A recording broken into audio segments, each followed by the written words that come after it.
Hola a todos. Bueno, con mi equipo, quienes lo componen, Paula, Ángela y quien les habla, Cintia. En este trabajo integrador vamos a explicar el ciclo completo de reclutamiento y selección. Vamos a identificar las etapas del proceso, el rol de cada actor, el alcance de cada instancia y también las obligaciones legales y la documentación necesaria para aprobar el ingreso de un candidato. Para hacerlo de manera más clara, vamos a usar un caso ficticio. La empresa Novatech necesita incorporar a un analista de recursos humanos y a partir de este ejemplo vamos a recorrer todo el proceso desde la vacante hasta la inducción. Para empezar, es importante diferenciar dos conceptos que suelen confundirse: reclutamiento y selección. El reclutamiento consiste en atraer candidatos para una vacante. La selección, en cambio, consiste en evaluar a esos candidatos y elegir al más adecuado para el puesto. En nuestro caso, todo comienza cuando en Novatech surge la necesidad de cubrir una vacante de analista de recursos humanos. Esta vacante puede aparecer por diferentes motivos: una renuncia, una promoción, una reorganización interna o incluso la creación de un puesto nuevo. Pero antes de publicar un aviso o comenzar entrevistas, hay una etapa que es clave: la definición del perfil. Marta Valles explica que esta etapa es decisiva porque si el perfil no está bien definido, todo el proceso posterior pierde decisión. Definir el perfil no es decir necesito a alguien urgente o alguien como la persona anterior. De hecho, la autora advierte sobre el problema del antiperfil, que aparece cuando el jefe pide a alguien como X persona, en lugar de describir el puesto. Eso genera errores porque una selección no debe buscar una copia de alguien, sino una persona compatible con una función, un equipo y una necesidad concreta. Entonces, ¿qué se define en esta etapa? Se definen las tareas y responsabilidades del puesto, la formación y experiencia requeridas, las competencias necesarias, la ubicación del puesto en el organigrama, la remuneración, el horario, la modalidad de trabajo y las posibilidades de desarrollo o carrera. Además, en este momento se decide si la búsqueda será interna, es decir, orientada a personas que ya trabajan en la organización; externa, buscando perfiles en el mercado; o combinada.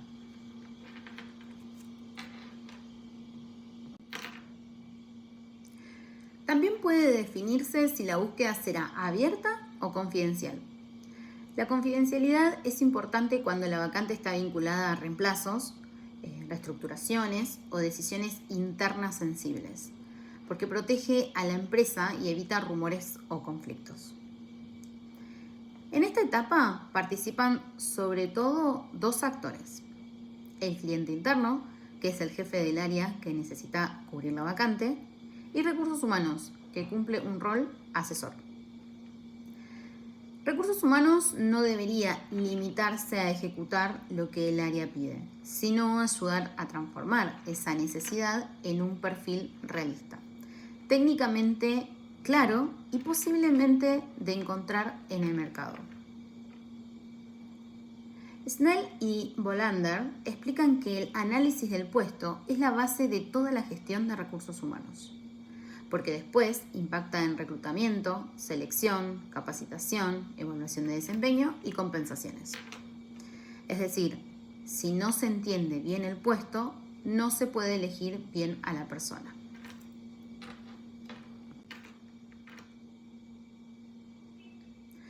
Una vez definido el perfil, empieza el reclutamiento. En esta etapa se eligen las fuentes para atraer candidatos. Por ejemplo, LinkedIn, portales de empleo, base de datos, referidos, universidades, sitios web corporativos o consultoras externas. Acá también puede participar una consultora que colabora en la búsqueda y preselección. pero aunque intervenga una consultora, la decisión final sigue estando del lado de la empresa. El alcance de esta primera etapa es estratégico y organizador. Todavía no se decide quién ingresa, pero sí se define qué tipo de persona se busca, en qué condiciones y a través de qué canales.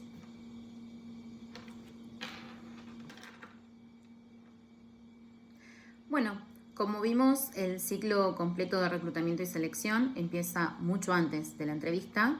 Comienza cuando surge una vacante y se define correctamente el perfil. Bueno, y una vez que la empresa ya definió el perfil y comenzó el reclutamiento, empieza la segunda gran etapa, que es la selección.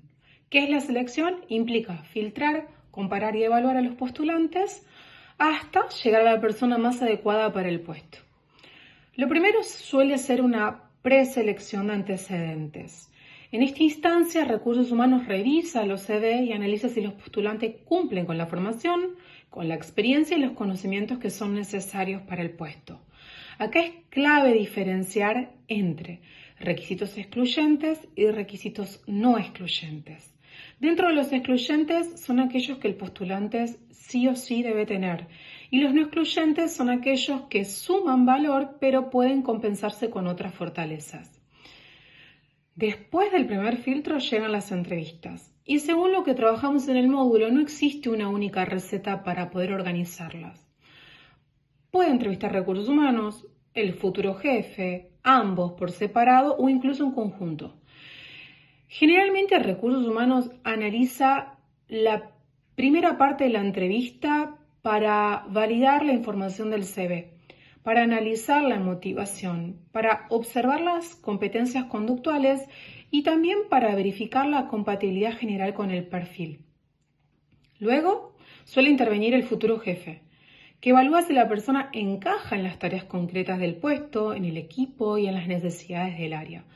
Por eso, aunque Recursos Humanos coordina y filtra, el futuro jefe tiene un papel muy importante en la decisión final.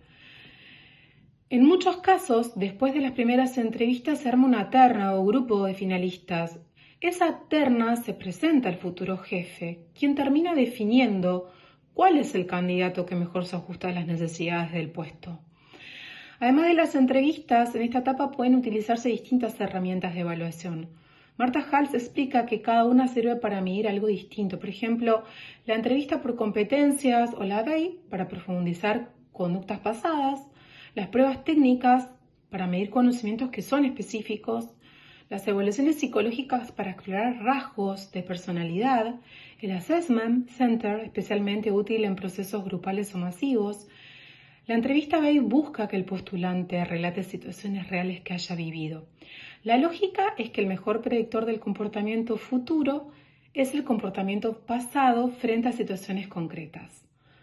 Por su parte, el assessment permite observar comportamientos en acción, por ejemplo, liderazgo, comunicación, el trabajo en equipo, la capacidad de análisis, la iniciativa y la resolución de problemas. En esta etapa participan varios actores. Ya mencionamos que Recursos Humanos se encarga de coordinar y de evaluar. El cliente interno o el futuro jefe que valida técnicamente y es quien elige.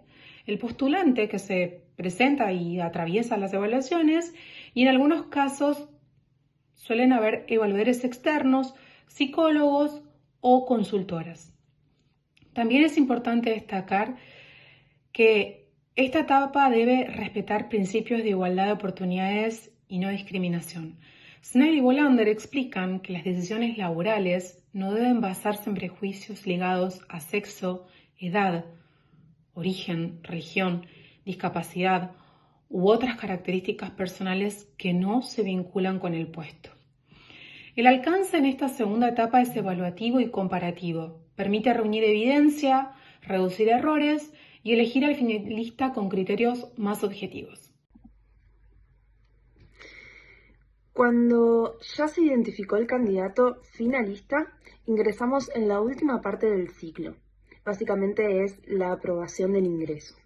Pero es importante destacar que el que hayamos identificado al candidato finalista no significa que el proceso haya terminado, ¿sí? De hecho, para que el ingreso quede aprobado efectivamente, tienen que cumplirse ciertas condiciones a nivel legal, técnicas, médicas y documentales. Primero está la decisión final, que generalmente surge del acuerdo entre recursos humanos y el futuro líder o jefe del equipo.